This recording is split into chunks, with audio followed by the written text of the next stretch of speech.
Hello everyone, my name is Rudy Madrigal and today we will be discussing the vitamin folate, which is also known as vitamin B9. Okay, so let's talk about the recommended daily allowances. So these vary based upon age. So if you are a child from ages 1 to 3, you would need 150 micrograms. If you are from 4 to 8 years old, you would need 200 micrograms. If you are 9 to 13 years old, you would need 300 micrograms. Now for adults, men and women, this covers years 14 and up, you would need 400 micrograms. Now if you are a pregnant woman, you would need 600 micrograms, which is more than the usual amount. Now moving on to the upper level for folate, there is not really a set limit for folate that is naturally occurring. The limit is only for folate in fortified foods or supplements. So this is also known as folic acid.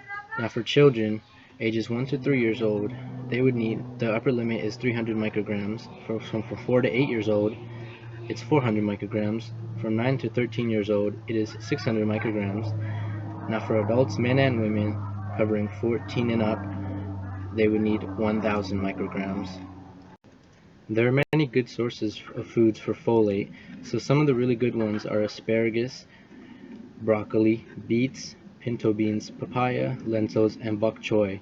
So as you can see, here are the listed micrograms in 1 cup or 1 medium, for example, and these are just some, of course, because there's a lot, so we could not cover all of them, but these are some of the very good ones.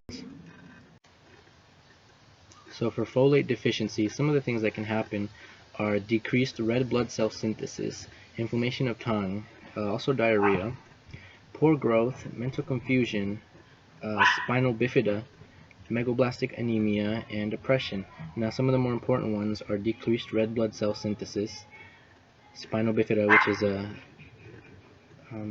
birth defect, and megaloblastic anemia.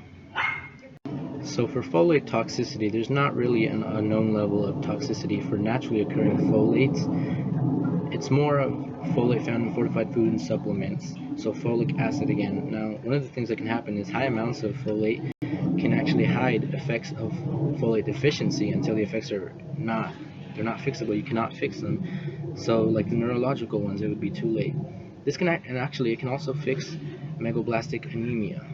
So another thing that can happen is it could accelerate preneoplastic lesions. So this is the precursor to neoplastic lesions. This increases the risk of colorectal or other cancers. To the viewers, thank you for watching, and here I have included a list of the references I have used to make this presentation. Thank you very much.